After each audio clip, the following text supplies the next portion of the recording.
Hello, my name's Jeremy Cushman. I'm the EMS Medical Director for the city and county, and I need your help. In the past 6 months, our area has had a number of pediatric cardiac arrests. Two teenagers are alive and doing well thanks to bystander and responder efforts. However, despite eventually getting a heartbeat back, a number of children were brain dead and died. So, why were these outcomes different, and how do we improve the chances of a young child surviving cardiac arrest? Well, what makes a difference and what we saw in those children that are alive and well is that the cardiac arrest was witnessed, 911 was immediately called, and bystanders started CPR immediately. Now, we don't have direct control over that, but we can continue to reinforce and support our community's efforts in teaching bystander CPR. But what we do have control over is once we are there, providing high quality, uninterrupted chest compressions, applying an AED if one is available, and effectively ventilating the child, meaning providing them with good breaths. Every minute the heart is stopped without high quality CPR and ventilation, the chances of survival decrease by 10%. Every minute it decreases by 10%. Now you can do that math. It's pretty ominous if we don't get going right away. Now, as a reminder, for an infant, generally less than 1 year of age, the chest is compressed one of two ways. The first technique, pictured on the right, is using two fingers on the lower half of the sternum. To landmark, place those two fingers in the center of the infant's chest, just below the nipple line. Push down on the infant's chest, 1/3 the depth of the chest, or approximately 1.5 inches. Allow the chest to fully recoil. That means return to its neutral position in between compressions. This position is preferable when you're the only rescuer and are ideally also giving rescue breaths after every 30 compressions. Alternatively, and preferably when two responders are present, use the two thumb encircling hand technique pictured on the left.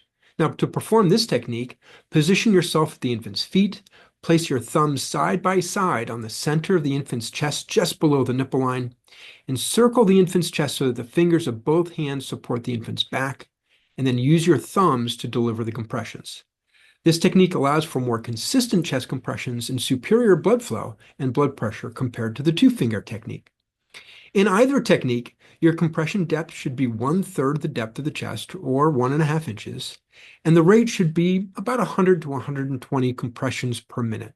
Most of us remember staying alive.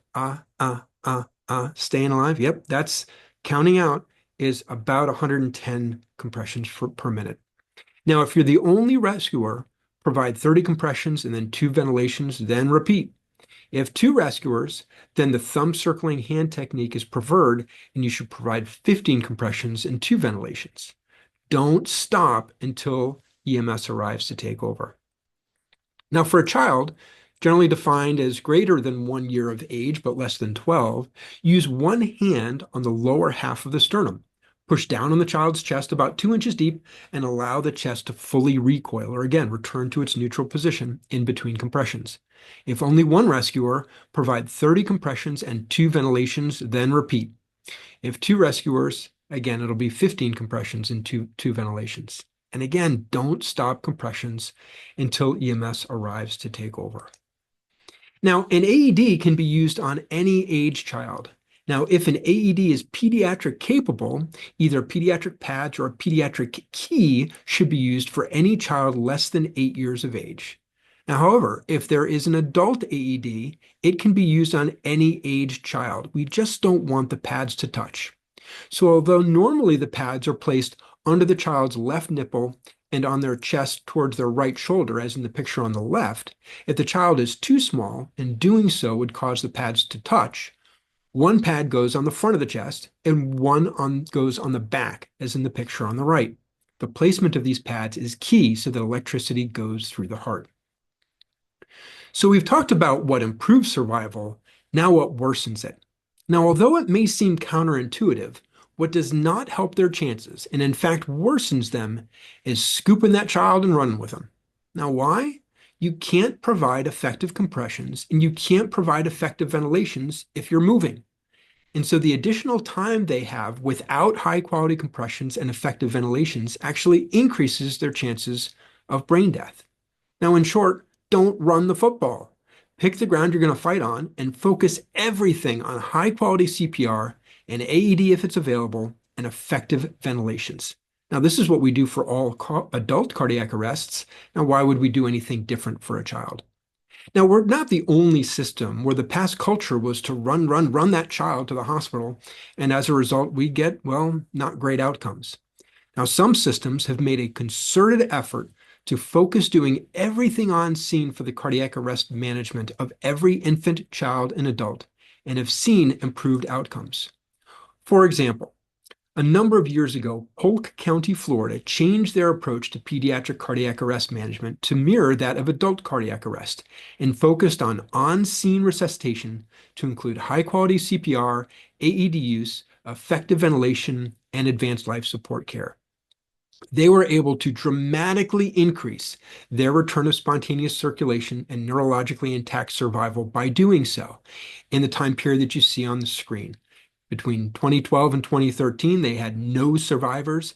When they implemented the same things that I'm asking you to do here, they had a significant improvement in the number of kiddos getting heartbeats back, and most importantly, being able to go home to their families and surviving intact. And so I need your help so we can do the same. As cardiac arrest survival takes a team, law enforcement, fire, and EMS, to read from the same playbook and get the outcome we want. So here's what you can do, and here's what I'm asking of you. If you're there first, find a spot and start CPR. If it's an infant, a table works great. If it's an older child, get them to the floor, the driveway, or any hard surface with some space to work and start CPR. Don't stop compressions until someone else takes over. Don't run the football. Now, once fire or EMS is there, or if they are there before you, you can help them focus on their job by controlling the scene and reinforcing to family, bystanders, and others that what fire and EMS is doing is absolutely critical to the child's survival. Now, with that being said, you don't need to clear everyone away, for having a family member present during a child's resuscitation is completely appropriate and, in fact, can be very helpful for their long-term mental health, provided, of course, the family member is not getting in the way or obstructing care, and they have someone with them to provide support. But everything we can do in an emergency department, we can do on the scene of a cardiac arrest. And it's absolutely critical that we provide high quality CPR, effectively ventilate, and provide defibrillation when indicated to get that child's heartbeat back. We just need some space and time to work to be able to bring that child back. Please help us get that. Last, consider requesting a mental health team, pick in the city or fit in the county, to the scene. Now, although the child may well be transported to the hospital after important steps in their care is done at the scene, we know these scenes are emotionally charged and challenging. Start the resources that may be able to help us do our job of resuscitating the child or providing the support family and friends need. Now, together, as a team, we can provide every child the best possible chance of survival, but it takes a team and your help. Thanks for all you do and for helping us save more children.